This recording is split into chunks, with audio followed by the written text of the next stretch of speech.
everyone, and thanks for joining us today on the latest episode of the BanterFlix podcast. This is a little bit of a side shoot, so we are the Banter Geeks, and as such, we will be talking everything nerdy, geeky, and of course, awesome. So before we begin to go into today's podcast, I will introduce myself. I am Jess Blair, and I am the Banter Geek Queen of the BanterFlix team. And joining me today is Bill Taylor from the Sixth Sense. How you, Bill? How's it going? I'm the Podzilla of the Sixth Sense. I am our official spokesperson. Not really. I'm just the best one of the four of us. Just being At least honest. you can admit it. Not the You four, can admit not it. the best four of us. The best of the four of the Sixth Sense. Absolutely. And also joining us today is Pete Sutton of the 501st and cosplayer extraordinaire. Hi, you, Pete.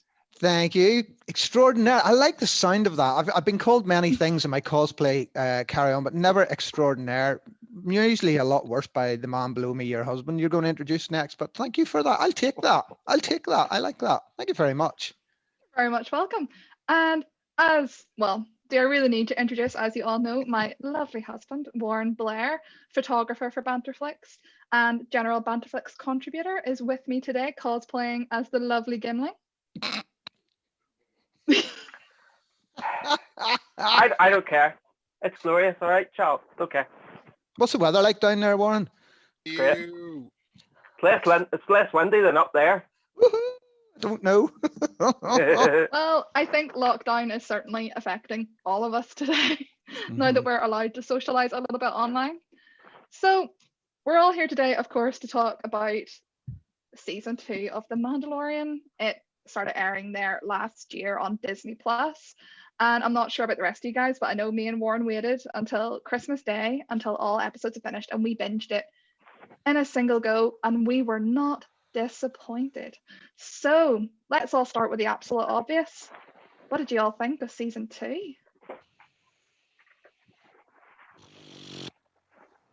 Outstanding. I have to say, I was very impressed. I did not do what you did. I watched it 1 week and then another one for another week. I prefer to stretch it out like that. And I have to say, I was not disappointed. I was expecting some slow episodes like in the first season. But no, I had a feeling that by the time they came to write the second one, they knew they had us all hook, line, and sinker. So they knew exactly what they were doing. Why would you stretch it out like that? That's just insane. Because some of us have jobs and have to get up in the morning and go to work. Yep, that's it. I mean, we in our house, my wife and I both are working from home, especially on Fridays. So it was like basically 9 o'clock downstairs, both sitting there with our work laptops and just watching The Mandalorian. And now we're doing the same thing with WandaVision, which obviously different show altogether, but same sort of thing. We did the same. Podcast. We used to do the same. We used to get up really early, about 3 years ago, I think, for the Twin Peaks sort of revival. We used to get up and watch that with coffee, of course. But The Mandalorian, I mean, oh my God, I mean, season 2 just hits the ground running. I mean, right from the start. I mean, if you weren't hooked already from the first season, season 2 is just, it's everything you wanted Star Wars to be. After the letdown of the sequel trilogy, I mean, I don't count Rogue One and Solo in those because I think they are some of the best things to come out of Star Wars in the last 15, 20 years anyway. You enjoyed Solo? Yeah, I loved how it built upon the the machinations of the Empire. So as a cosplayer, Pete, you should be loving that. I mean, the amount of different Imperial uniforms we get in that film, I think it's about five or six new uniforms. I mean, mud troopers and patrol troopers and all these other things. Building upon the Star Wars universe, I think Solo did a great job. And Rogue One, everybody loves Rogue One. Yeah. Come on. But Mandalorian, thumbs up. 2 thumbs up from me. I agree. You, oh, sorry. No, go ahead, Jess. I was going to say, what about yourself, Mr. Blair, down there? It was shite.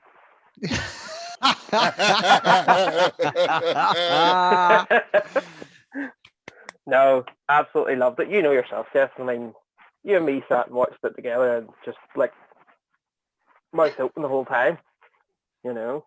So yeah, I loved it. Absolutely loved it. I think you were right about when you said it hit the ground running, because episode 1, I'm having a look here, episode 1 was the Marshal, and we were all waiting to see how long it'll be before he starts tying some of the old trilogy into it. And straight off, Boba Fett's armor, and you're like, I mean, let's wait to the second episode. No, let's just get stuck in. And I mean, the Marshal himself, Hitman himself, I mean, my God, was he just so cool.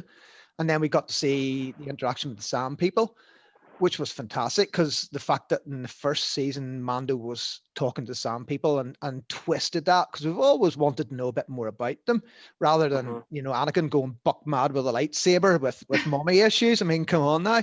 And he, it's Filoni. We all know it's Dave Filoni. I mean, if you watch any of the extras, he is the encyclopedia of Star Wars now, without a shadow of a doubt. And he's the one that he's the one going, well, what about a wee bit of this? What about a wee bit of that? And sort of guides them into, the Sand people. They're basically the like, I would say almost like the Native Americans of Star Wars. It's their land. They were there first, and then to flesh those guys out, and then to have a crate dragon. I mean, my God, come on. You can't have enough dragons in TV nowadays. Game of Thrones, help us. I think we can all definitely agree. Like, the big thing that I've always kind of said, especially watching the Mandalorian, just to kind of preface this, I've always enjoyed the Star Wars films, but I wouldn't have ever said I was a massive, massive kind of like part of the fandom fans, if you know what I mean. Divorce. Warren, divorce. Stop. Oh. Sorry. It was more that kind of, I enjoyed the films for what they were. I grew up with the sequel trilogy. And so I liked Jar Jar. I liked all the things people hated because I was a little kid. It was aimed at my kind of age group at the time. And then I liked the original trilogy for fleshing out the sequel, but was never that big of a fan. But you see then once the latest sequel trilogy and The Mandalorian came out, that's when I think I would definitely say I became a Star Wars fan, because The Mandalorian almost opened up the Star Wars universe for me to understand it that little bit better, sort of focusing in a little bit more on a more narrow pack of a story. And then having Filoni bring everything in helped to expand the universe out and make it, for me, that much more interesting. And I think it's very much safe to say that like Filoni is how he can walk without that broken back, carrying the entirety of the Star Wars universe at the moment as he is. He's definitely made it a more accessible, I think, fandom now. He's bringing in new fans, and he's bringing it back, in my opinion, to that kind of storyline pill that you got from the original trilogy. If that kind of makes sense, it's the way that I'm viewing this. So you got the feeling that we got. You got the feeling that I'm we got when we first saw the original A New Hope. What the hell is this? It's dirty, it's grubby, it's grimy, it's who are these people? I love them. It's like a Western in space. There we go. Exactly. To me, I sort of, like, exactly like you said, I felt how the true proper Star Wars fans feel watching that original trilogy. Because obviously after watching the season 1 of the Mando when it came out, I went back and sort of rewatched all the films. Kind of now I understood a little bit more. I was more interested this time around. And it was amazing, just kind of more, oh wow, actually Star Wars is freaking amazing. I always enjoyed it, but it really brought me into now saying, you know what, Star Wars is brilliant in general. It's absolutely fantastic. And I think, I like the way season 2 built more upon that. Season 1 was kind of the pull in. Season 2 was the expansion. Yeah. In my opinion. When you watch the first, like we're talking about the first episode, and you sort of seen him going and seek at the very beginning the information, and you're walking through this grimy, dirty city, and it's quite dark and dingy, and then you see all the tiny little Easter eggs as you're walking through, even before you're getting into the story, and it gets you that kind of, ooh, this is gonna be good, because you're sort of feeling yourself get brought back into the universe. And I think Filoni did that in such a masterful way. I suppose he cut his threads doing that for us lot with the Clone Wars. You know, the fact that he was given reign over that, you know, he what he did with those, and then the end of the Clone Wars. I mean, I don't want to give spoilers, but the end of that last episode, oh my God, what a fantastic way to finish it. You know, I think if he hadn't done that, I don't think we would have been where we are now. It's just a happy coincidence that everything has just come into alignment at this time. And especially Star Wars was dead on its feet. Oh dear Lord! As much as I tried to like the last 3 movies, oh dear Jesus God, it was hard work though. It really was. I would agree with that. Like, I mean, I'll be the outlier. Sith troopers. I enjoyed them. Sith troopers. I'm currently trying to make a Sith trooper helmet, just because it looks so cool. But what was the bloody point of them? You didn't really, you know, and there's so many holes in it. So many holes. It's that last film. There was a couple of things that really annoyed me about it, and it's like they had the bike with the treads on it going along the sand, and I'm like, you already have speeder bikes. Why do you need something that's got moving parts? This is ridiculous. And this is after the original speeder bikes have been out. You've already got hover technology. Why are you going back to treads? Why are you going back to something where somebody has to mechanicalize? And, you know, we know as engineers or whatever that moving parts tend to break more than solid state. I mean, what he's doing here? It's ridiculous. You have troopers with jetpacks on them, but they're on a motorbike. Yeah, what? That makes no sense. And you have to hit the brake on the bike to make it to flip the guy so he can get a good jump. No, sorry. Oh, no. J.J. Abrams and Rian Johnson, I'm going to say it now, they should be hung for crimes against cinema. You see, I like the Star Trek. That's a hot take. That is Star Trek, I trust. Star Trek's okay. I don't mind Star Trek, but what those 2 guys did to those Star Wars films is absolutely ridiculous. Yeah. I agree. The lens flare moments and the out of focus bits, the Josh Whedon Firefly moments, I want to add, thank you very much. He did it first. Just didn't work. I mean, Richard E. Grant, he was hamming. He was a tin of ham in that movie, and he shouldn't be. He could be. I mean, if he had played it like Peter Cushing did, he would have been so scary, so straight down the line, so god awful chill scary. But it was just a ham fest from start to finish. But we did get Eddie Hitler as an Imperial officer. That's the one good takeaway. Yes, the Dangerous Brothers. Yeah. It's bad though, when I seen Richard E. Grant, all I could see in my head was the Spice Girls tour manager. Oh dear God, I'm getting with you. Yeah, I'm that. Remember, I'm that generation. That's where I remember Richard E. Grant from. He was in the Spice World movie. I was waiting for him to say I've come on holiday by mistake, getting a lift and get the bugger out of there. But that's not what the Mando was doing. There's none of that. I mean, the light sense of humor that they're bringing into it is obviously simple things like the interaction with Baby Yoda / Grogu with some of the issues there, or the Mandalorian doing. Now, I'm going to say something here, doing an Indiana Jones.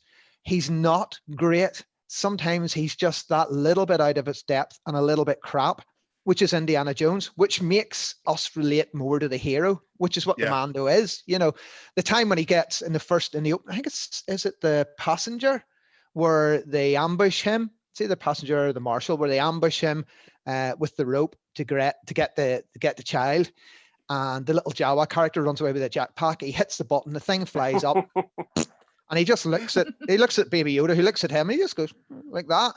You know.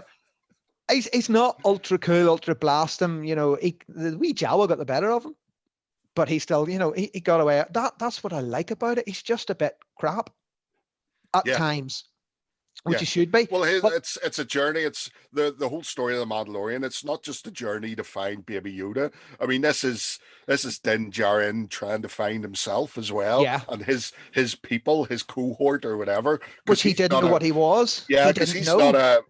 I mean, this is a thread that goes through the entire Star Wars, and I think maybe it kind of misses the point maybe in the films, and that is it's primarily about family. That's what the whole thing is. Whether family is somebody that, you know, you're related to, or whether you've been thrown, you know, with, and you have similar interests or similar life or whatever. I mean, that's Star Wars in a nutshell. It's all about family and core values and that sort of thing. And the Mandalorian doesn't stray from that. I mean, the two, I love the greedy wee bastard and Jen. The two of them are just fantastic. It's like a wee comedy act, Yep. straight guy, comedy guy.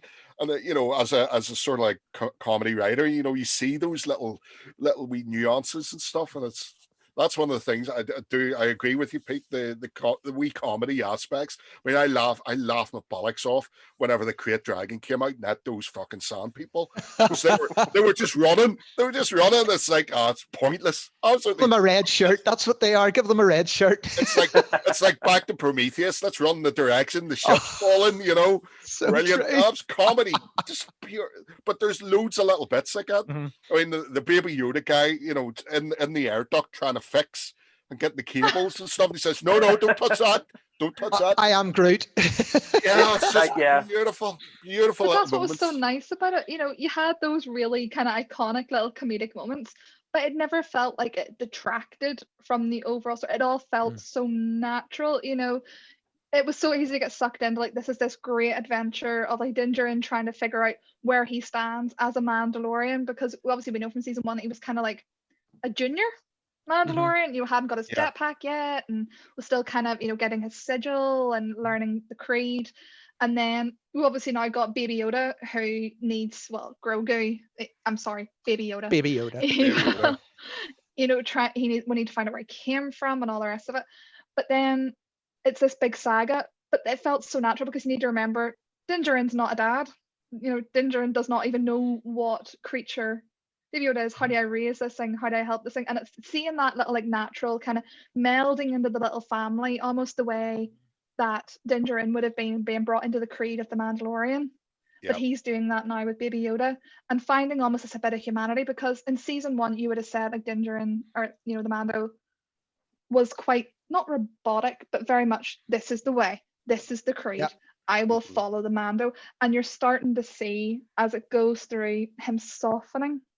And then you're seeing him more in those comedic moments in season 2, more of him and how his wee connection with you. And it was that kind of nice. It helped bring you, I think, closer to these characters and more invested in understanding, like, where are they going next? Will they get their quest? Will he find out who he is? And it was just so nice. I think that leads it kind of that sort of what you said there with him trying to find out what he is. He didn't even know what sect of Mandalorian he was, which we find out in episode 3, the heiress. I've got the episode sitting down here, which they turn around and go, he's one of them, and he was one of what?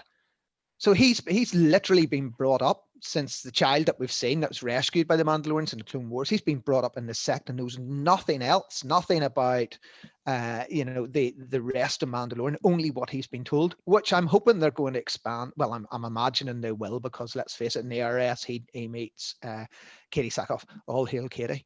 Yeah. All hail Katie. Oh, and also the fact that she's dating Judge Dredd. Come on. And the fact. Oh yeah, I think they're engaged now. Her and Carl Urban. Yeah. So I the fact that she was able to say, what he was, what sect he was, and then at the very end, her parting, when her being the heiress, her being the rightful heir to Mandalore, she turned around and said to him, "This is the way," and he replied, "This is the way." I loved that little scene, because up until then, obviously, he threw the bucket up and said, "You're not Mandalorian," and buggered off on him. And then they came, and then they had a chat down, I think, and he used them, they used him to get what they wanted. But at the end, it was almost a recognition of, right, this is another step of who I am, what this creed that I am in, who I am, the Mandalorians, not just me, the Mandalorians of part of us. And I'm hoping that's part of the journey they're going to go and expand on, because my favorite Star Wars books of all time are the Republic Commando ones, without a shadow, without Karen Travis, what she did and what she did for Star Wars there. I think if it wasn't for those books, we wouldn't be where we are. She based those books on the Celts, so the Mandalorians could go off and fight different battles like mercenaries, but at the end of the day, they are who they are, and they all come back to their planet. Now, I know there's a bit of a fallout with Lucas and her, and that's why she never finished them. But in the books themselves, you get the whole Mandalorian culture on Mandalore, all these little sects, little sections, but at the end of the day, they are who they are. They're a race of people and they look after each other, which is where I hope this is going to go. Because I know Filoni, I mean, Filoni is a big fan because, I mean, look at the reaction when he put the Republic Commandos in that tiny little clip in the Clone Wars where they landed. It was released at one of the celebrations, just that clip where they land. The whole place went nuts. Went ballistic when you saw the big T, the blue T visors. Just, I mean, it just shows you the love for Mandalorians and Mandalore out there at the minute, which obviously is what they're milking on here. But they're not doing the usual Disney. They're not bleeding it dry, which is, you know, we're getting a little bit of the history in RS. Then we'll go on with another part of the journey. Then we may get a little bit of something else, which, you know, which I think is, we're all saying Filoni, but it's the double act. The two of them are just absolutely happy. I like calling them happy because I would say that's because you've got two fans that don't want to ruin it completely, whereas Disney, they don't give a crap. They'll just go, it's making us money. It's money. It's all about the money. You know? Yeah. We say that as we're wearing Baby Yoda t-shirts. Just bear that in mind. Yeah, well, I mean, I suppose. We fell for it. Well, I'm okay with that. At the end of the day, so what? I'm only human. But anyway, Disney just seems to be this big corporation that all they care about is money and their income, and then anything after that is just an afterthought. So yeah, but I think they're coming around to the notion that you know, it's the old values. Yes, they are a business. Ultimately, first and foremost, they are a business. But they do. I think they do understand at some level that they have a responsibility as well to, you know, they've got their own, obviously their own characters and that Mickey Mouse and stuff like that. And there's only certain things you can do with Mickey Mouse legally that you're allowed to do. You know, they have a set amount of rules that, you know, Mickey does this, he doesn't do this. And I think over, they've definitely, I think they've learned a harsh lesson, I think, with the sequel trilogy. They pumped all this money in, getting all these stories and all this sort of stuff, and they basically, I think they kept George out in the cold on that because he sort of had a blueprint of where he wanted things to go, and they basically said no. But I think they're finally coming around to realizing, well, hold on a minute, you know, if we keep fans happy, they spend more. Yes, which is, that's it. You know, that's ultimately the goal. You know, they are business; they need to make money, but they can also make people happy. Yeah, I was actually just building off what, you know, yourself and Pete has said there. You know, that was the big thing that I liked about the Mando. Like when I think back to like the latest sort of sequel trilogy, I enjoyed them for what they were, but learning kind of more about Star Wars and kind of getting a bit into it more myself, I do watch it now with a bit of a, you can drive a bus through that plot hole, mate. You know, it's a bit crap. You know, I'm starting to understand that, and it takes the shine off it a little. But I think that's where just bringing it kind of back into the Mandalorian, you know, we're starting to see the repairs, and then we can also see from it and kind of the discussions then of how the Mandalorian is going to go, because obviously based on kind of, obviously in spoilerific detail, we should probably mention this at the very start of the podcast, you know, looking at the finale of season 2, where we all just like died a little inside of sheer happiness, that creates a massive problem for the latest trilogy, in my opinion. There's a lot of questions there that aren't answered. And then we're now starting to see Disney have realized that, because there's now talks about this Hall of Mirrors. We could reboot. That trilogy was an alternative reality. We could go somewhere else. Yeah, I hope they do. And we're now starting to understand that. You know, I think we should talk a little bit then about the finale before we maybe start going on, because I'm sorry, I have to talk about the finale. Hang on. Warren will tell you. Should we not mention one episode in particular that before the finale, the Ahsoka one, because I want to hit in that. Oh my good giddy aunt God. There's so much in that. God. I mean, we finally get to see, you know, apart from a live action Ahsoka, because we've all been crying out for it, we got to see a Jedi, which is not a Jedi, but she's Jedi, but she's not a Jedi, kicking ass again, properly kicking ass. and also the fact it was Dana Santo's wee one. I mean, as a martial art fan myself, that was just like, oh, that was the icing on the cake. That's Bruce Lee's goddaughter, isn't it? Yeah, it is. And Michael Biehn as well. That was brilliant. I loved it. Yeah, that was good. But not a lot. Not only all that. We finally get to find out what Baby Yoda's name is. Yeah. And it's obviously Grogu. And how she's able to communicate with him. How she's able to, say what he's feeling. Yeah. And what he feels, again, the family issue, as you've said, what he feels about the Mandalorian himself, what the Grogu's, Baby Yoda, about his feelings towards him, and how he wouldn't grab the ball to, and just little moments like that. As you've said, they seem to be able to start repair. It's a big, massive repair shop without even knowing it.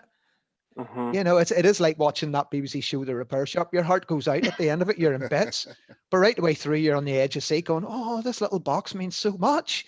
And that's what they're doing. This little episode, you've got Ahsoka, you've live action, you've got her with the dual lightsabers, you've got her using her force powers, the speed, and the viciousness at times of her. You're loving that. And then at the end, you've got Baby Yoda, and the family issue with the Mandalorian. You're just like, so many things, just little tweaks here, little tweaks there. I think also, as you've said, Jess, just because it's Star Wars doesn't mean it can be crap writing. It can be intelligent, good writing, still make them money, still make it enjoyable, and still make it open to people. I mean, I have people who are friends of mine who are watching it, don't watch Star Wars, and are absolutely loving the Mando. Yeah, and that builds on what, Bill, you were saying earlier. Ultimately, Star Wars is all about family, and I think this is where the Mandalorian has really stood up to that point. And not only is the story about family, it's bringing families into watching this. Star Wars was always kind of seen as that geeky domain of, middle-aged men living in basements type. That's the stereotype that kind of goes around the internet. We can't all deny that, unfortunately. Yeah, that's quite true. Says 50. It's a bad stereotype, but it's now starting as well to bring it into that wider audience. Like, there's people I hang around with who would never have called themselves, themselves Star Wars fans, who have never seen Star Wars movies, who watch The Mandalorian and love it because they it's a brilliant show. It's fantastic. And that has been a brilliant thing to see as well. Like, it is something that you could technically watch standalone from Star Wars. Now, maybe there's a few wee bits you'll go, eh. Like, for me, I haven't seen the Clone Wars. I haven't watched it. I know it's on the list now. It's very much on my Disney Plus watch list. To be honest, you're not alone. But it was seeing Ahsoka that then kind of made me go, I need to watch Clone Wars. I need to learn more about her. Like, she is incredible. Like, where was she in the films? She's awesome. But it's that kind of nice. It's bringing people in to Star Wars in a much more accessible way than I think the movies have ever been able to achieve. And it's making it now just, I don't know, for me, it's making the whole Star Wars thing more interesting. We're starting to see this expansion, But I'll definitely, like, Ahsoka was just... You have to watch. Oh, wow. She is amazing. I personally feel that they should go away from making movies and just stick with the TV series now, because if the last three are anything to go by, they're just going to lose fans. 2 words for it, though. Rogue One. If they weren't making movies, we wouldn't have seen Darth Vader doing what we. No matter who you are, that even if you're not a Star Wars fan, Darth Vader. You just want to see him go for it, and we finally did. Oh my God! I must admit, Rogue One was incredible. I loved it so much. In that opinion, then, if they're going to go for movies, I think then they need to do that instead.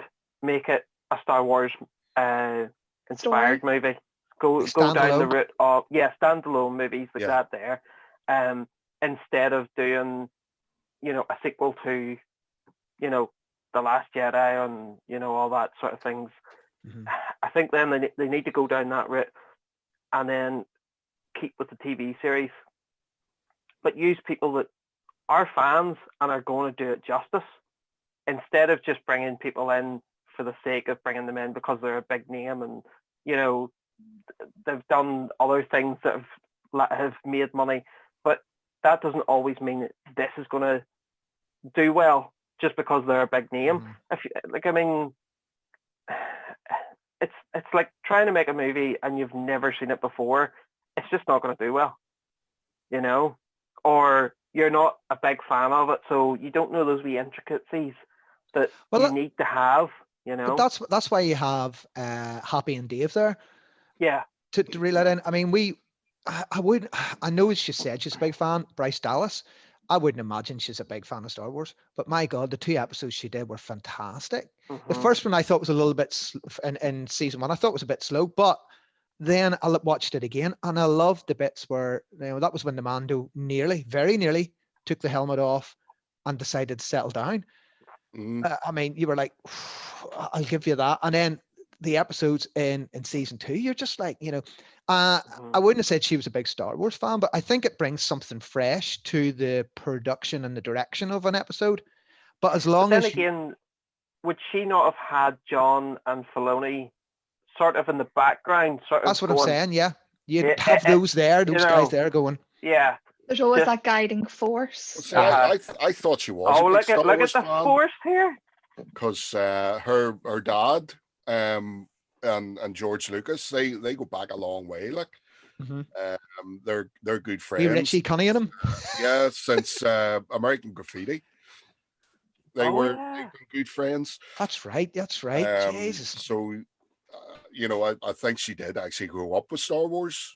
Well, maybe not. I'm just saying, you know, you could bring in a director in who may not necessarily be an Uber fan is not necessarily a bad thing, because you it's not a bad thing. Get it, you know, as long as you have those guys in the background for your continuity, or maybe, I mean, they're the writers, so they're writing the episode. How it's directed is up to the director, but the core material is there. But can I just ask, the last episode, how many of you, hands up, how many of you initially thought, nah, it's not him? Because I did. I was watching, that's Filoni fucking with our heads. I'm allowed one F-bomb, and that was it. That's Filoni fucking with our heads. X-Wing, no, it's not him. Cloaked, no, it's not him. Black glove in his hand and a green lightsaber. Filoni knows what he's doing. He's roping us in. It's not going to be him. And then the reveal, and you're like, holy good God. All my birthdays. Bad CGI. Yeah, it was bad. I have to say, Glenn. I actually said, I turned to the wife when all this was happening, and I said, see if that isn't Sebastian Stan playing Luke Skywalker. They've made it balls up. I thought that too. I must admit, when I did see the hood go down, I thought, well, we're getting a series with Sebastian in it, playing a young. Does that definitely go ahead? I hope so. As far as I'm aware, a lot of the articles I'm reading online are, you know, very much things are set in stone for that, or at least moving in the right direction. But it felt like a natural place to introduce them now, because obviously the Mandos, all these series are going to tie in together. You know, you're doing a Marvel. You're doing a Marvel. We're going to see like 101 series. Not complaining of, you know, Star Wars, everything, and it would be a good way to bring them in. But I must admit, and I'm probably going to be the only one here now from the sounds of it, I actually thought, if any of you's ever seen the Star Wars Christmas special that got like barred, if I had, I would never admit it. That CGI looked more like Luke than Luke did when he was from that Christmas special. Yeah. It was. I have to agree.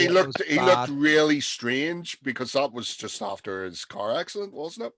I think it was, but I must admit, like, the CGI, I thought it was decent enough that it didn't detract. Like, I did, like, the minute there was nothing in it, when that hood came down, I'm not gonna lie, when I seen the X-Wing, I turned to Warren, I went, it's him. It's Luke.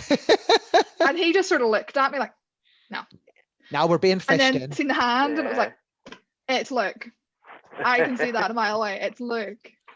And when the hood came down, it was just like, you knew it was going to happen, but it was still like, oh my God, it's Luke. For me, it was the Rogue One moment. It was, I got to see Luke Skywalker kick the living Jesus shit out of something. Where, you know, I always want to see Vader do that. That, you know, my favorite bit in Rogue One was Vader lifts the guy up in the ceiling, holds him there, cuts the guy in front of him in half, and then sort of goes, I haven't forgotten about you, and casually, you're in too now. And it was like that. And the only thing we hadn't seen was his use of the Force. until the last robot. He was just looking at it and just goes, Love oh God, yes. Well, absolutely, because of course, you know, he has touched a bit on the dark side. I mean, let's face it, he faced off with the Emperor. Very few Jedi would have actually gone one toe to toe with a Sith Lord, never mind the Emperor. And he had come out the other end, so he would have a little bit of darkness about him. And I just loved the fact that he was absolutely merciless with them. Mm-hmm. And you got to see a lightsaber cut things in half, which on the last three movies, lightsaber physics, you know, what, you know, no, They were just shiny glow cuts sticks. things in half. Yeah. It goes through solid steel walls, and that's what he did with that. You know, it was fantastic. And to see Gideon's face, because Gideon, obviously being the intelligence officer that he is, he would have Just known what a seeing- Jedi is. Whereas the other guys, half of them didn't have a clue. I mean, Din Djarin doesn't have a clue what a Jedi is. You know, he's like, what? What did he? What's the wee man doing with his hand now? You know, he doesn't have a clue. Whereas the well, way that's- Gideon's face was pure fear. Yeah, because that's the thing. Because until he met Ahsoka, he had no idea. Mhm. And he just thought this, you know, this wee Baby Yoda thing had some sort of special power, you know, and that was all it is. And then it was whenever Ahsoka actually explained it to him, he was going, "Oh, right, okay, fair enough." Yeah, dead on. I believe you, thousands. Yeah, doing a whole Han Solo. Give me a blaster. That's, you know. That's it. Totally agree. But at the end, how many had a wee moment in your eye there? Oh, jeez, There was definitely a bit of dust in the air. Like, Oh yeah, definitely. You couldn't mention that scene to me for about a week after because I bawled. I Yeah. was a mess. I was just when he puts his wee hand out to his face yeah. and he took I was gone, absolutely gone. Yeah. I was in it floods definitely on the floor. it mirrors the scene of Luke and Darth Vader, Anakin. You know, Yeah. That's what what I exactly really what I liked. thought. That's Yeah. one of the good That's what I things about the thought too. Mandalorian. You know, it's like, you know, we get the sense of history repeating and all that sort of stuff with the other films. Oh fuck, did we get that? Mhm. But the just nice mirroring of those scenes is just great. And again, it goes back to that thing about family and stuff. And to be honest, once it ended, it was like a very bittersweet moment because then I sort of went, well, does that fuck the Mandalorian then? Because that's the whole fucking story. That's it. Yep. What's and then I sort of started thinking about it. Went, well, actually, they can probably write that he has to, you know, hopefully come back, or he has to save him, or something. That's what the next quest or whatever for him's going to be. Hopefully to save him from this next evil, which we kind of know is lurking about, thanks to those. But what's it going to be? Is it going to be Thrawn? Because Thrawn was mentioned. I mean, Thrawn was mentioned. how many people have not wanted to see Thrawn, but Thrawn done properly? I can't remember whose name was batted about, and I was like, oh Jesus, no. Good God, no. I can't remember. It was on one of the YouTube videos, but done properly. I mean, the menace that if it's done properly, that sheer menace of a character out there could be fantastic. Could really work.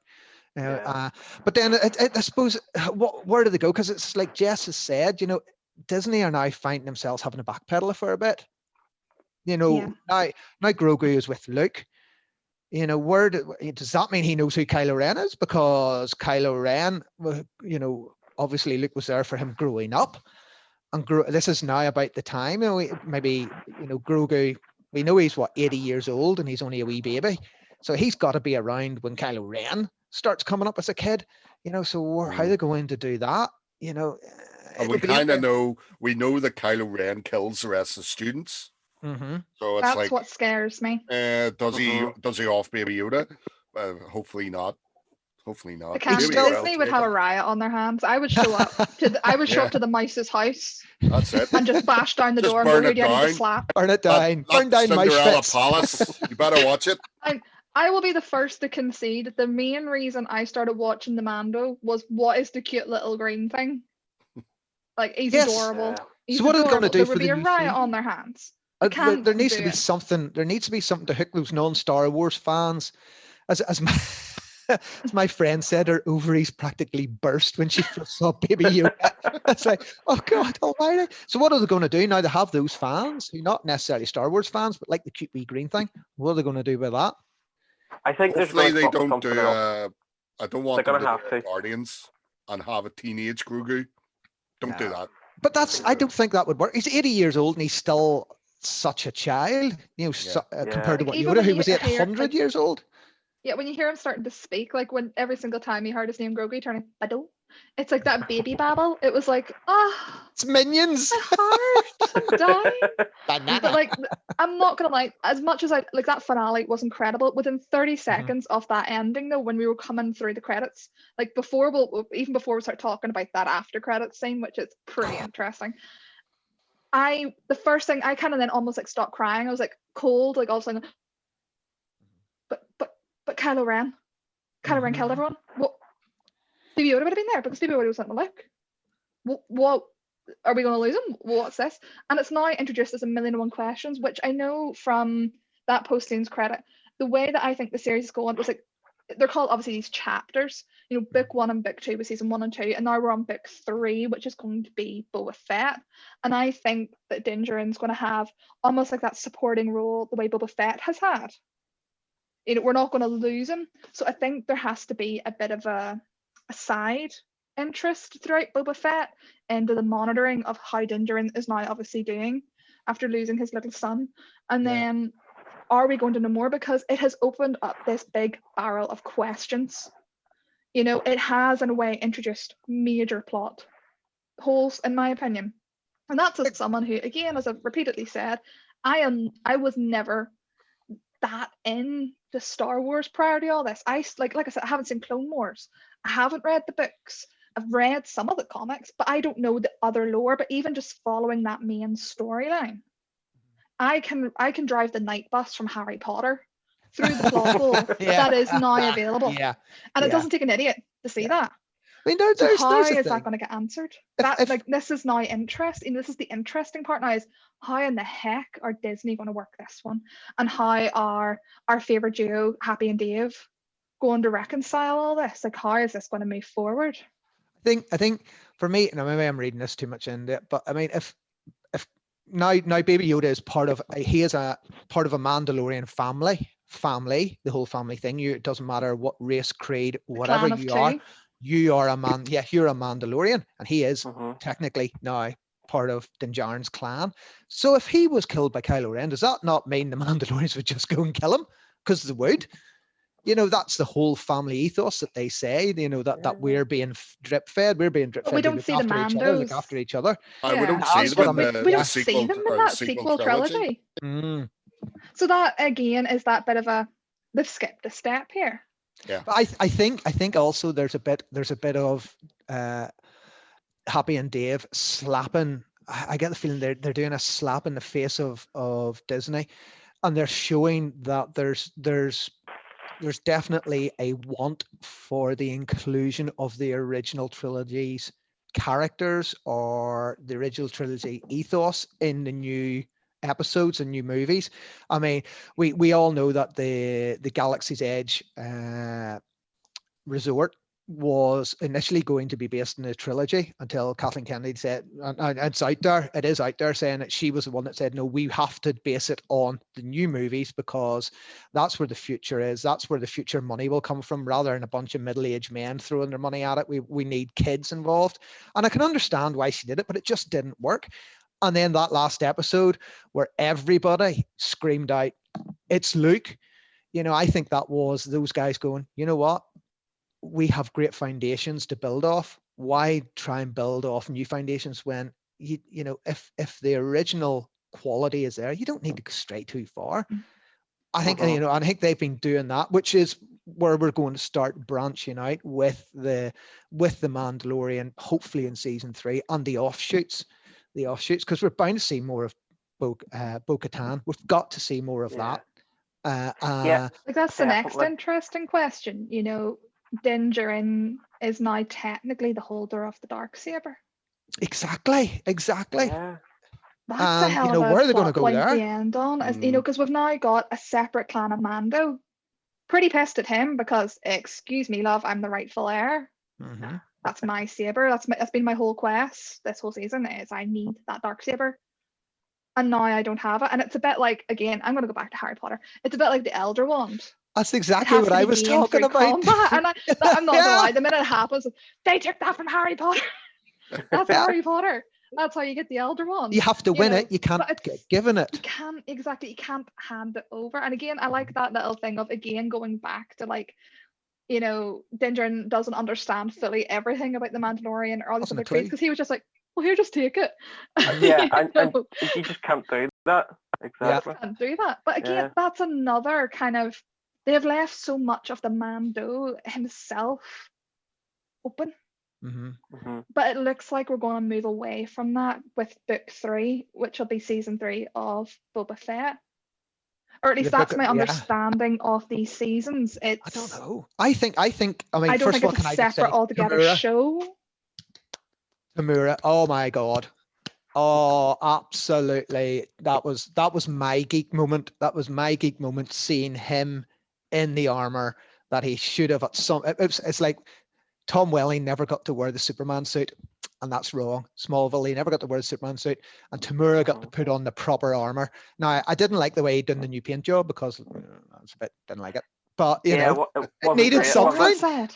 But you know, I that last closing scene, the post-credit scene of him sitting on the throne, looking menacing as hell. Mind you, we've already seen when he fought with a gaffy stick. Oh my good God! I mean, that, I Yes. also That was heard good. that was some Maori stuff. He actually asked for that to be Yeah, put he in. incorporated it into it. He said. Yeah. He brought that in. So on vicious, set. so vicious. But the last scene of him Exactly. sitting in the chair, you know, sprockled out. The only way to say it is sprockled out. And you thought, oh, this could be the opening of another chapter going in that direction, about, you know, how him taking over from the Fets, the whole the Godfather style of things. But the fact is, he still has a very close tie to Din Djarin, because, you know, Din Djarin could have absolutely wiped him, but he showed him his lineage. He didn't have to. He showed him his lineage, and he is, no matter what other fans think, he is a Mandalorian. And he showed that, and His keychain. yeah, and you know, I hope they don't just go, right, my debt's settled, we looked after the kid, you got me my armor, that's done. I don't think it's going to work like that. I don't think they can.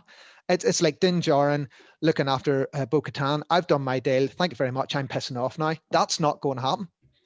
So I think we're going to find at some stage it all coming back in, all the different factions of Mandalorian maybe coming back in together for the big final push, for the bit which we all know will come. I mean, at some stage, you know, there will be a battle of Mandalore. It will come. So I think that, you know, they could be aiming towards that way. I'm hoping.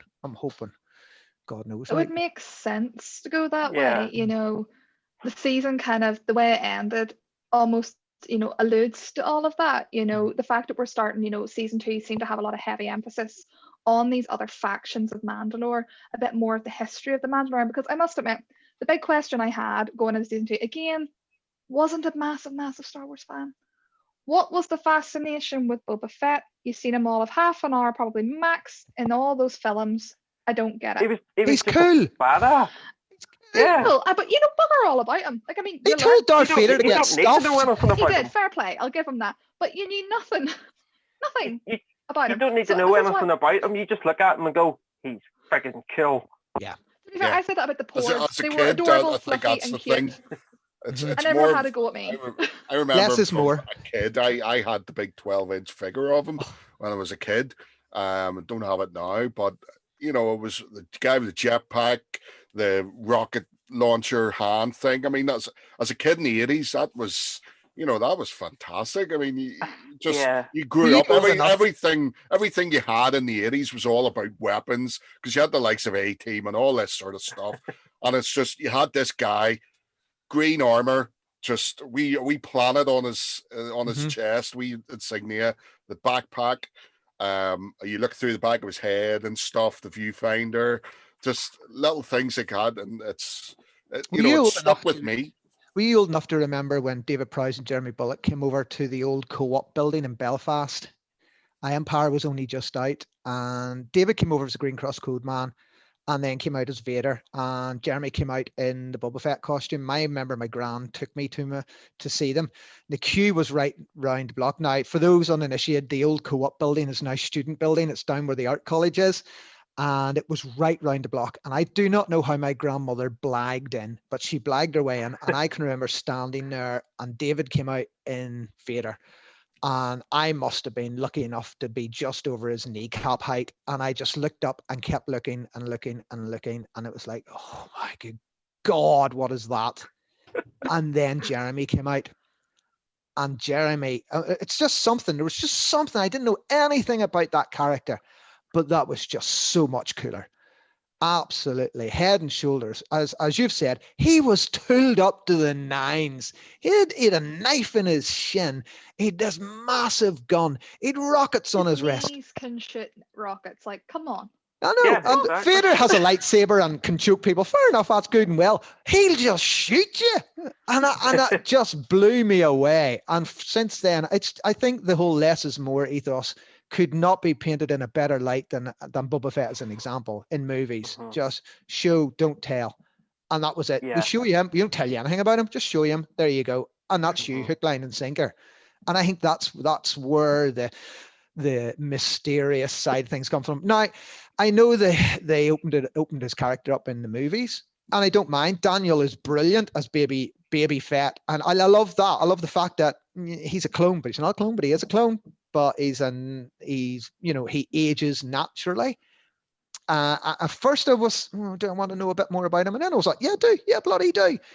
And they've drip fed it. And fair enough to Disney, they haven't just gone balls to the wall going like that. They've drip fed it, and let that feed through into the last season 2, which just absolutely was balls to the wall, a little bit here, a little bit there, and just keep feeding that mysterious, who are these people? What are they?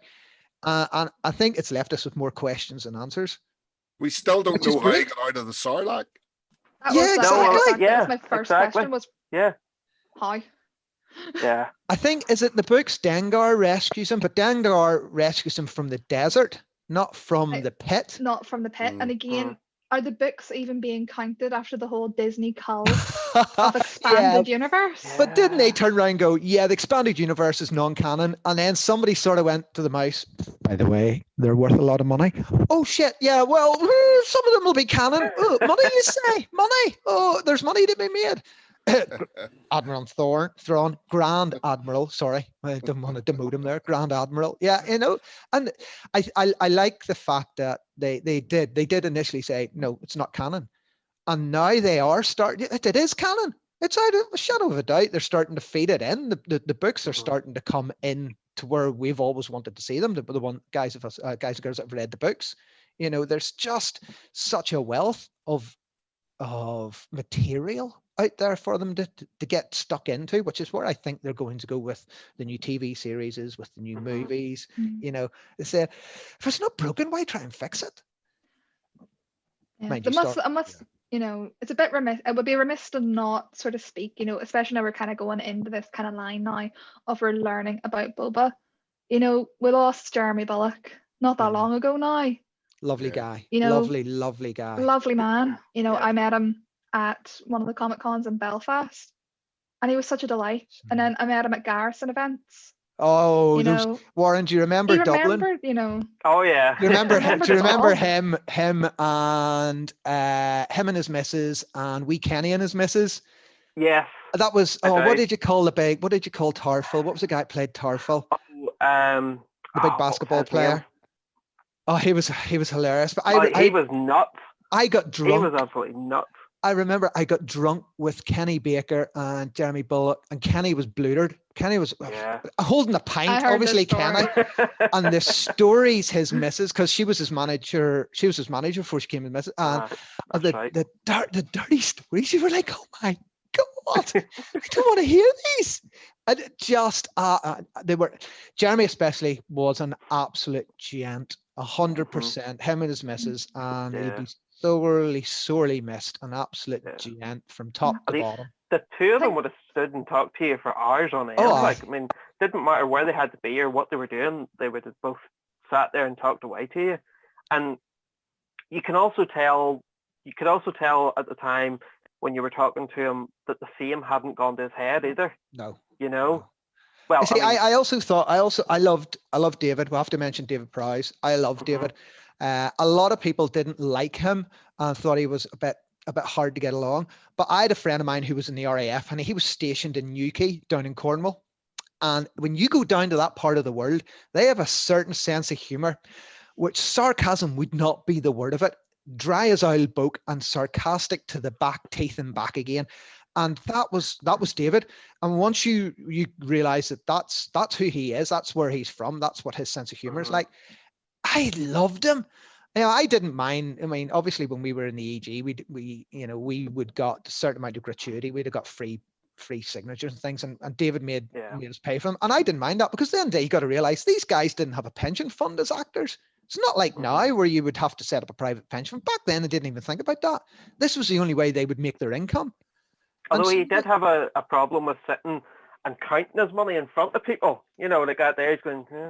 Hold on, but let's not forget some of the greats. I mean, I was watching Chadwick Boseman playing James Brown. James Brown was like that. James Brown would have been, you know, Right. 25 or $20 for each time you swore, and that went into his pocket. You also got Johnny Cash. Johnny Cash would have had the money up front and wouldn't have been averse to walking around with a revolver to make sure he got paid for a gig before he did a gig. And then you got to remember right the way back to where these guys started from back in the 70s. It was fly by night, you know. Yeah. So I honestly didn't mind. I didn't mind David doing that, or some of the, you know, the things that he said, or the way that he said it. As long as you realize, you know, he's from down that neck of the wood. All right, my lover, me flower, like that, you know. And I don't think we'll ever see the like of them again. I think that's kind of what I was kind of alluding to. You know, it's this kind of now, it's quite bittersweet that we're now kind of in a way learning more about Boba Fett, and we're now getting this series, you know, off the back of the Mando about him, when the original, the great, isn't here anymore. It's, you know, but it's also a kind of a lasting, in a way, testament when you sort of think about it. You know, Jeremy was obviously an elderly man. You know, this is like from the very beginning of Star Wars. Like, it's incredible to see the length of time that Star Wars has persisted, and then the fact that the Mando has come in and is expanding that further. You know, we're starting to see this all kind of like just trying to like link it back in a way to the Mando. You know, how many other real franchises out there have held this level of deep attention and respect across generations of fans? Like, it's, we got to mention those Hellions. Star Trek. Yeah. All right, Star Trek, but Yeah. Yeah. you know, I like Star Trek, but when you're 8 and 9 years old and your dad had an obsession with it, and every Saturday it's like, why don't you watch? Let's watch Star Trek. It gets a bit repetitive. I had a problem with that. I wanted to watch like Art Attack or something like that. Nah, we're gonna watch Star Trek. And that was your problem? Art Attack or Star Trek? I was I think you had more than a problem there. You know, but just like kind of.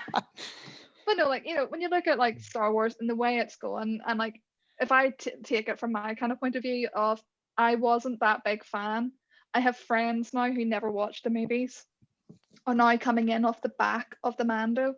We're now starting to see all these additional series come out. Like the news even today, I don't actually forgot to say to you, Warren, when I read it this morning, Liam Neeson's coming back as Qui-Gon for the Obi-Wan series. There's very strong talks that he's coming back, and you're like, I know Hayden's back, isn't he? Hayden's back. Hayden's back. Yeah. And he's going to play Annie, and you're like, if any of them are done a half as well as the Mando has been, Star Wars has never been better. If we ignore the films, again, I like them. But again, I'm coming from that attitude of, I was never that big of a fan. You know, I loved them, but I wasn't. It's kind of weird to think and that, you know, 2 years ago, Star Wars was on the bones of its arse. Yeah. And the Mandalorian has certainly turned that around. You know, season 1 and season 2. I mean, season one, I think season one was a bit of a slow burner, especially here because we didn't get Disney Plus until March last year. So a lot of people waited. I didn't wait, if you know what I mean. Wink, wink, wink, wink. Wink, wink, nudge, nudge, say nothing to a blind man. I didn't wait. I watched it anyway, somehow, through the mysticals of Force. the Force. Yeah. Yeah. But You yeah, use the it's, I Force. mean, it's season 2 has certainly, you know, it has certainly established itself as one of the great sci-fi series of all time. I mean, it's up there with, you know, with the greats of like the likes of Babylon 5, Oh, you know, Star Trek, Expanse, you name it, it's now up there. I think I would financially, definitely have to agree. Because I mean, personally, I kind of got to a point with Star Wars where it was just like, do you know what? I'm not as big a fan as I used to be anymore. It had been done and done and done to the point where it was like, I'm losing interest. Enter the Mandalorian and boom, that's it. I'm back again. Yeah. You know? And that's literally all it took for, I think, for a lot of the fans was like, you know, just something we hadn't seen before. Respect the material. There's a whole universe out there. It doesn't just have to be about the Skywalkers. Let's see something. Let's see the universe. Let's see that galaxy, the grimness, the dirtiness. What's it like under Imperial rule? And, you know, what's the outskirts? What's the Outer Rim like? We haven't seen much of that. And now we're seeing it. And it's just like, yes, I want more. Want more. Yeah. I think I watch. I collect a couple of the figures, as you guys know, and Me I too, used to watch. me too. Yeah, God help us. A couple of the several £100 a pop figures. I'll stick to mine. Like, I don't know what as you're far talking as I about. go. I don't know what you're talking about. 400 quid for a heavy Mandalorian. Don't know what you're talking about. This is as far as I go. No. I do like that though. But I watch a few of the collector videos and the collector channels on YouTube. And before the Mandalorian came out, you would see the guys walking around the Black Series figures and Hot Toys figures from the last movies and the standalone movies. And they weren't exactly flying off the shelves. And a lot of comments where this just shows you how broken Star Wars is. You know, you have these figures, there are rows and rows of figures that just were not selling. People were not interested in it. Bam, along comes the Mandalorian. And the first wave of the Black Series of the Mandalorian himself at Din Djarin, the Mandalorian, you just couldn't get it. You couldn't get it. Yep. Couldn't get it for love their money. Scalpers were up the yin yang. You would buy it for 20 quid and flog it for 130 easily. Yeah. Absolutely day in, day out. I mean, we were in a 6 months. 6 months. Yeah. Oh, we is that were the interactive one? I think it was the Home Bargains or something. Home Bargains used to have the Last they Jedi and stuff. They did, yeah. They still do. And they were selling them for like $8.99 or something. And I was like, that's the Black Series stuff. Exactly. For $8.99. You know? Just... And even Star Wars Day was just a damp squib. There was nothing. May the 4th, you were like... You know, I think it's quite telling that one of the biggest sellers at the minute was the what do you call it, lightsaber? Is that the one you could Darth talk Revan, into? the Revan lightsaber that's come out is flying off the shelves. Again, that's nothing to do with the movies. That's got to do with expanded universe, and you know that's flying off shelves. I mean, I'd done a couple of trades and got myself the Hot Toys Heavy Mandalorian. It's the first series that come out, because the second series is going out. The second edition of it is going to come out round about March, and it's £400 plus. And it's only the fact that I was able to trade some of my figures for it. You're sort of like, that's ridiculous money, and it's still holding the money because people still want it. And that also, I think, is as you've said, is the bam. It's here. It's rebooted it. It absolutely has, and that's something Disney cannot ignore. Is the financial. I love the retro figures that they bought out. They bought out. I was about to say. Wave 1 was Star Wars, and then Wave 2 was Empire, and then Wave 3 we're getting this year, and it's Mandalorian, and it's like. Have you seen the 12-inch retro ones? You're just like, I've seen them. It was 6 when I had that. Yeah, I love those retro ones. Love them, absolutely love them. Like, just on the figures, anybody see the Razor Crest? The £600? Yeah. Yeah, Razor Crest, was that the Hasbro. Hasbro Lab one? Yeah. But can I just say, how missed were you in that Blew it episode? up. If you bought that figure, I laughed my bollocks off. I was like, oh, there's people out there going to be kicking themselves. They've just bought that. I'm working on the And Lego it's one at the gone. minute. It's And gone. just leave it oh, the the way it Lego is. one's easy. Just Just- throw it on the floor. Just You're throw it on done. the Oh, floor. There you brilliant. go. That's it. It's Yep. screen accurate, you know. Yeah. And you can It's double like, it as Alderaan. You can double it as You betcha. exploded Death Star 1 and 2. Lego. Brilliant.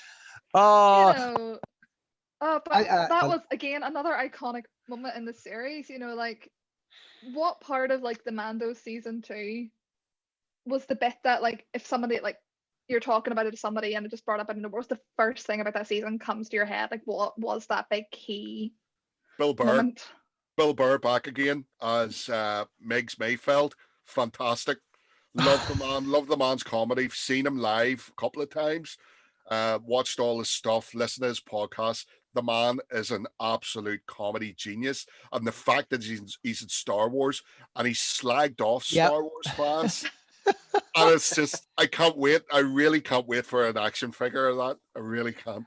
I think for me it was Tamara. I have to say, just seeing that guy as Fett was just that was fantastic. That was let's take the best of Clone Wars and just drag it through here, you know. So that brought it all back to tied it up nicely.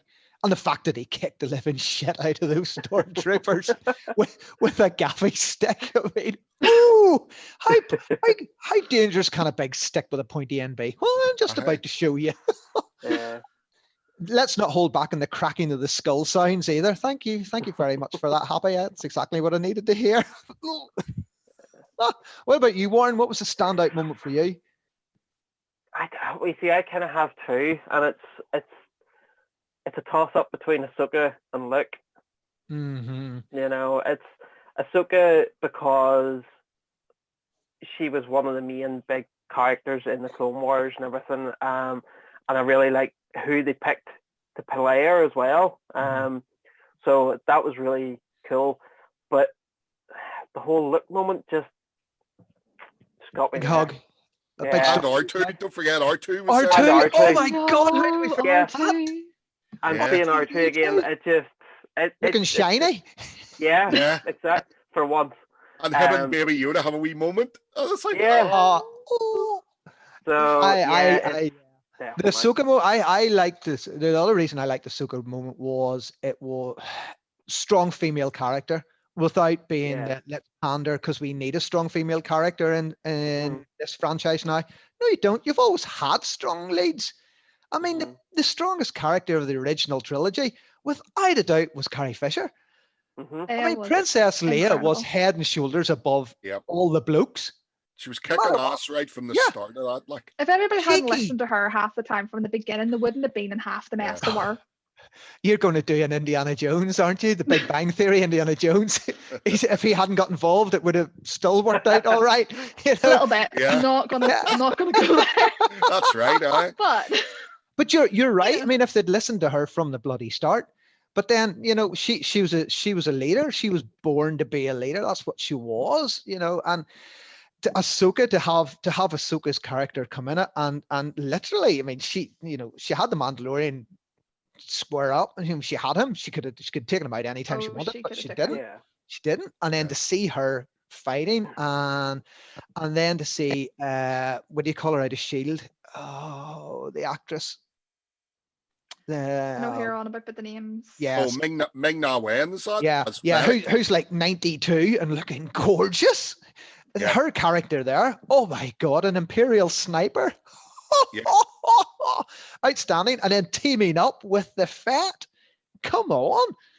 I mean, you know, I do like that. I do like the fact that it was showing that intelligence writing. We will show you strong female character without pandering to the whole PC side of things. We're going to show you don't need to do that because it's there already.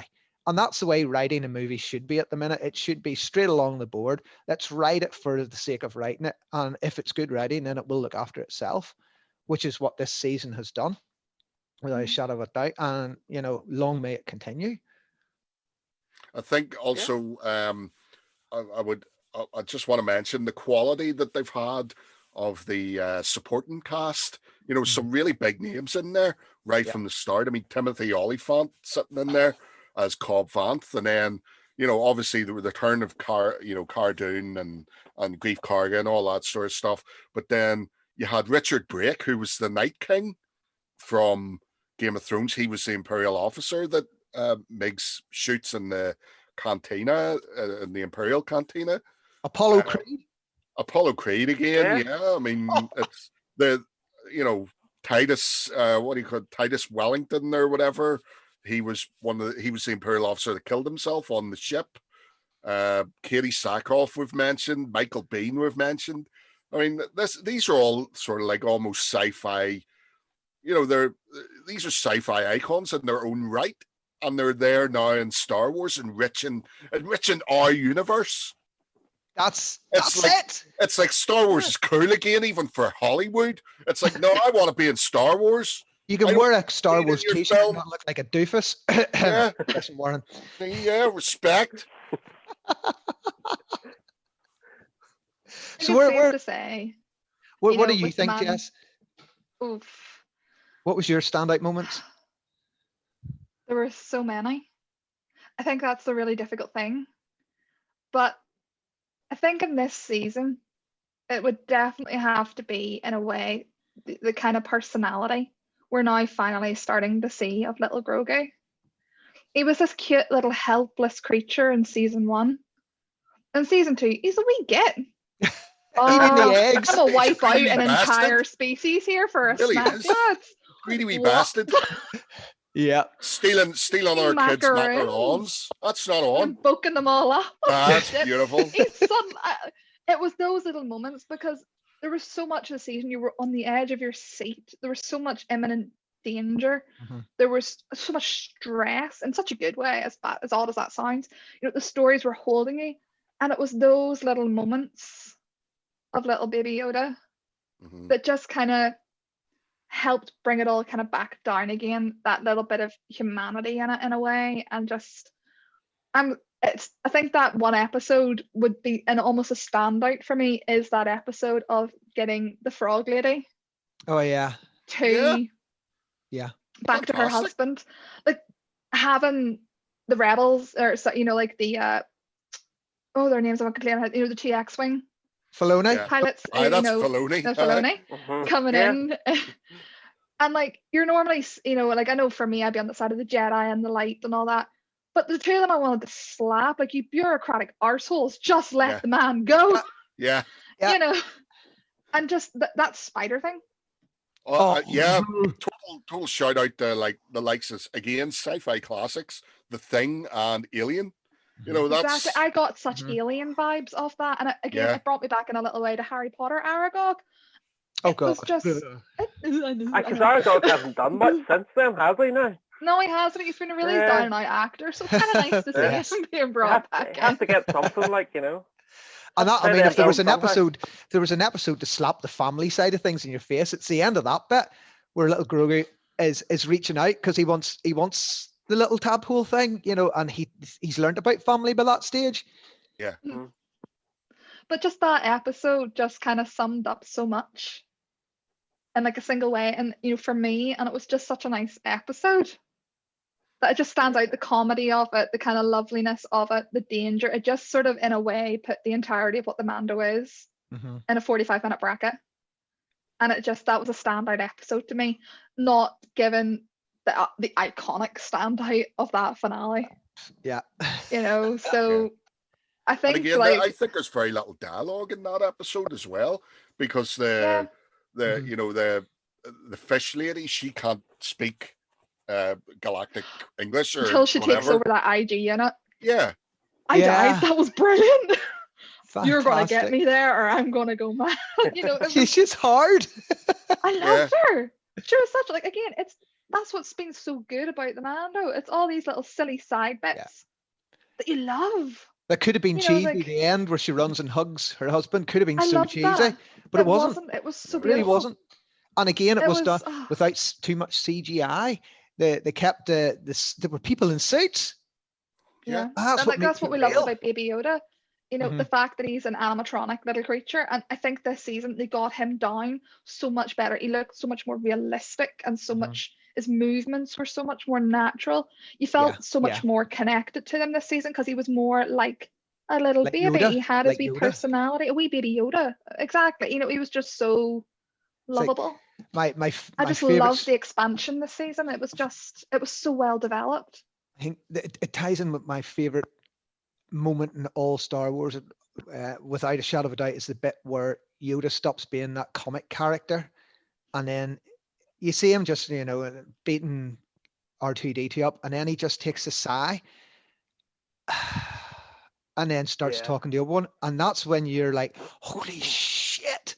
But you can't do that with CGI. You can, you know, the guys, Frank Oz, wasn't it? Yeah, Frank. You know, he just lifted his hand up and brought it down, and whatever way the puppet was, the shoulders came up and came down, just like a right side. And that's what the guys are doing in the Mandalorian. They're, you know, and fair enough, a lot of the guys, including J.J. Abrams, has admitted keeping it real, keeping as less CGI in as possible makes it much more realistic. And that's what I think they've done with a lot of the baby Grogu, the baby Yoda. They've, you know, yes, you see him walking and that'll be a certain amount of CGI, but the close-ups, that's an animatronic. You know, and that's what makes it real. And I watched an interview with what do you call him? Apollo Creed, Carl Weathers. Oh, Carl Weathers. And he was saying, you know, you end up starting to direct the actors to interact with it as if it's a living creature.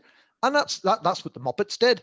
You know, people ended up stop looking at the puppeteers, looking at the Muppets. And I think that's another quality that they've brought, that they've kept, that makes it that so much real. Because as you say, in this first season, he's just this helpless little baby. Now he has this character, this little shit. It's like when they land back on the planet, you know, your lady who runs the kind of garage has the pet droids. That was in you know, episode 1. Like when Baby Yoda sees her, he's like, like a little baby, lift me up. And she lifts him up straight away, and he looks like a little baby gaggling away and remembers her and all. It was all those little silly little bits, all those returns to season 1, all the side characters that supported everything so beautifully, that just made the whole season envelop into this very, very immersive world that I think the last trilogy film missed altogether. Yeah. And it's now it's where it needs to be. Like the Mando was just perfect. Convoluted. Yeah, where was Finn? That's what I say. Stormtrooper who held a lightsaber in the very first movie. They could have done so much with him. They could have done so much with him. And they missed the mark. You know, that would have been interesting. You know, I think my favorite bit of the movies was Lando Calrissian coming back and being still cool, without even trying. You know, he didn't even try. Billy D. Williams was just there going, I'm not going to try. I am cool. And you're like, you know what? Cape. You are. Yeah. You know, I've seen your cape collection. I've seen it in Solo. I know you're cheesy. I like that bit in Solo with the cape collection. That was the only bit I liked about Solo. I didn't like Solo. I don't like that. But if you had to ask, I'm going to ask you a difficult question. What did you not like about? What was the one? If you had to pick one thing you didn't like about season 2, what would it have been? Oh, Warren. The ending. Oh, in what way? And that it ended, because I agree. it's just I didn't like the feeling that the journey has ended for the Mandalorian and Grogu. I think the whole concept of the show is that they work as a double act. And now if they take that away, and if there is another series of Mandalorian, you're going to be constantly wanting the two of them back together.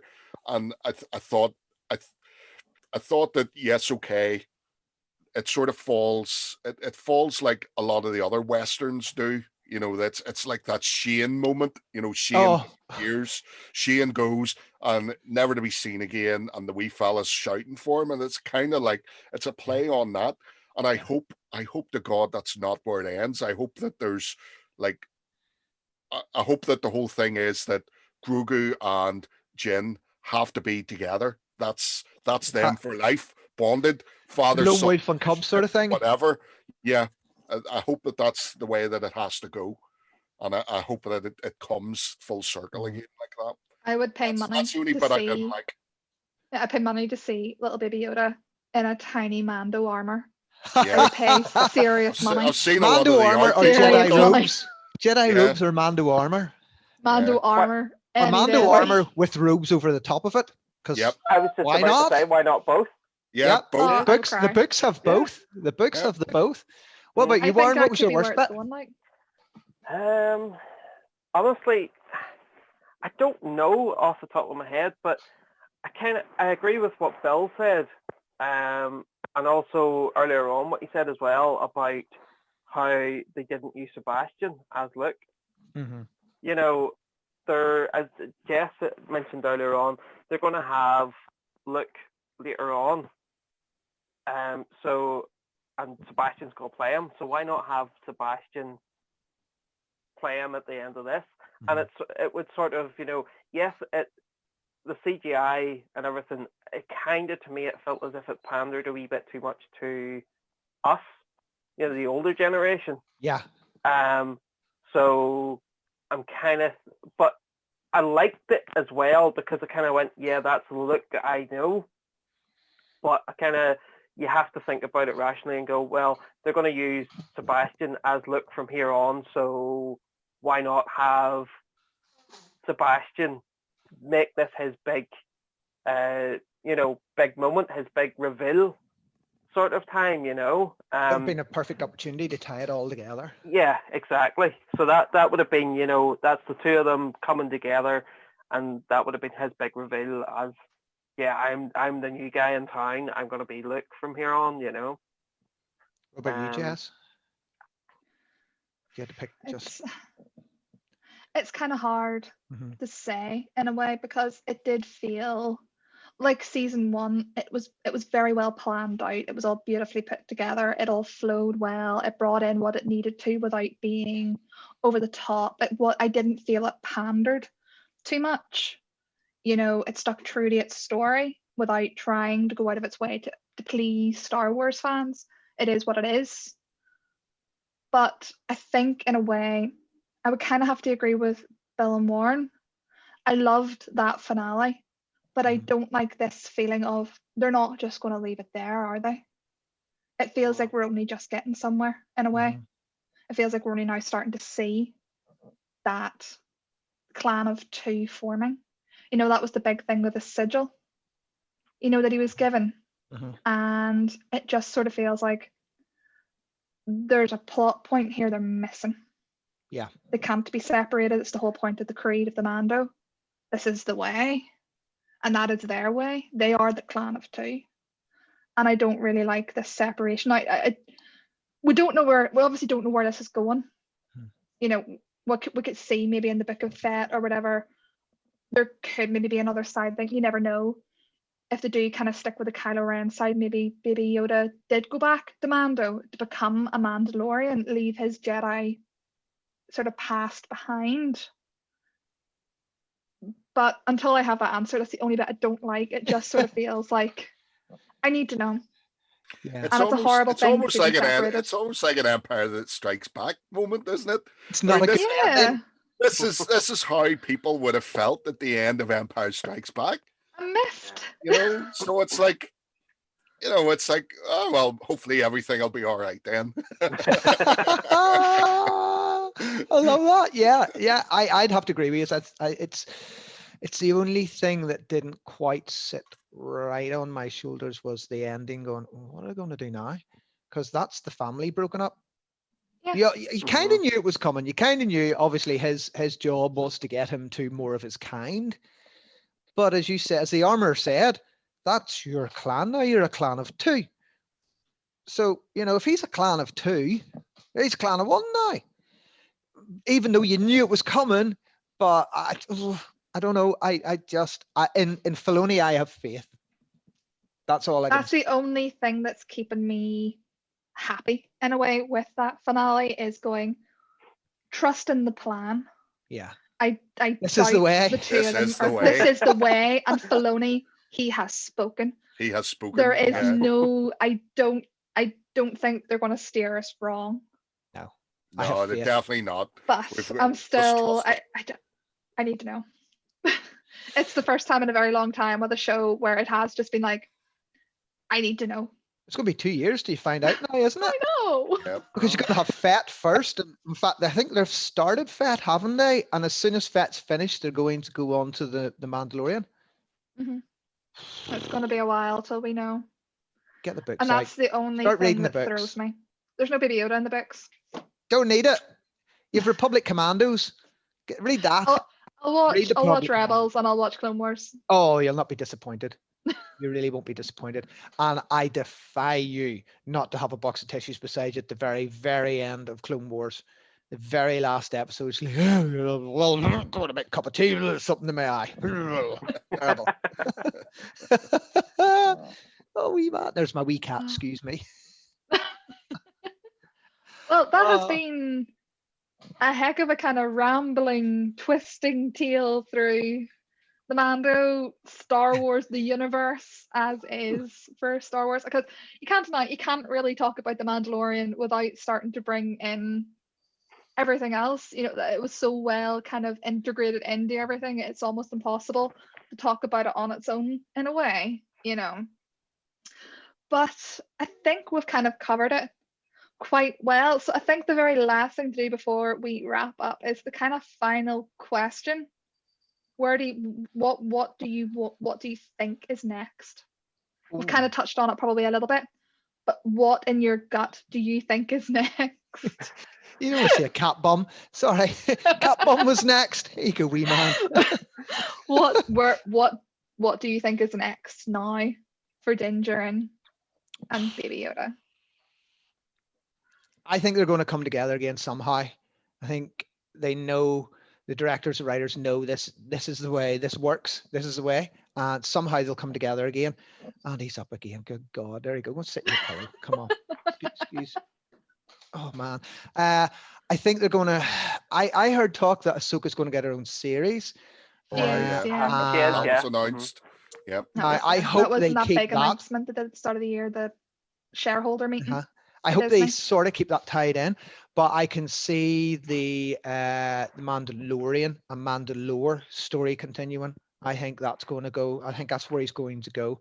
I'd like to see him get back to a bit of bounty hunter roots on the side, but I think that just helps it skip along to the overline arc.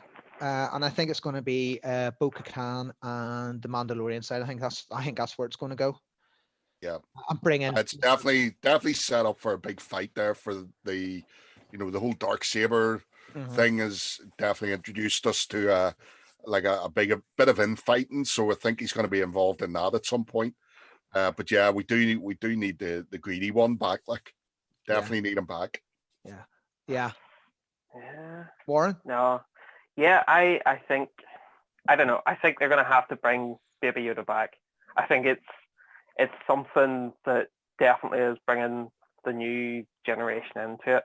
The new generation of fans and stuff to get there. So yeah, I think he's not out of it completely. I think he's going to be back. They'll find a way to bring him back. Maybe he can't work. Yeah, maybe whether he stays with Luke and they tie that story together in with it, you never know. I mean, we now have Sebastian as Luke, so maybe that'll stay in it. I don't know. Or whether he comes back as a Mandalorian, who's to say? But definitely, I think they will be keeping him in somehow. And more of the kind of consensus. More of the watch. I want to see more of the watch. More of his nut job zealots as Katie Death called Watch. them. You can't get enough of nutbud zealots. Yeah. Well, I think we've all kind of come to the consensus overall in our meandering discussion of the Mando is that it was amazing. We all loved it. We all want more of it. And who knows what we're going to see next, but here's hoping. And we all have faith in Happy and Dave, and this is very much the way. All hail. All hail. All hail. So say we all. So say we all. We have spoken. We have spoken. Well, on that, then I hope then we've all kind of got it off our chests and we're all quite happy now, and we can all now look forward to the future of the Mando, and we'll obviously have the bajillion and one Star Wars series to keep us going until that point.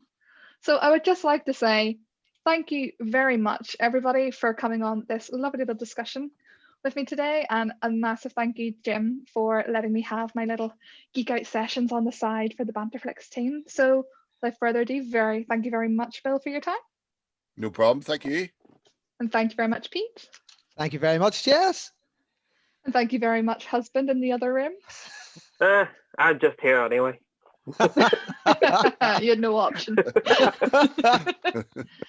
And thank you very, very much, everyone, for listening in to our discussion. And I hope you all found it quite interesting. And I'm sure there'll be maybe a post or two about this on social media where if you have any views or comments, I'd love to hear it, because I've now become one of those Star Wars fans that I ranted about for so many years. One of us. Unfortunately so. And on that, thank you very much, guys. And thank you very much. Bye. Bye. Bye.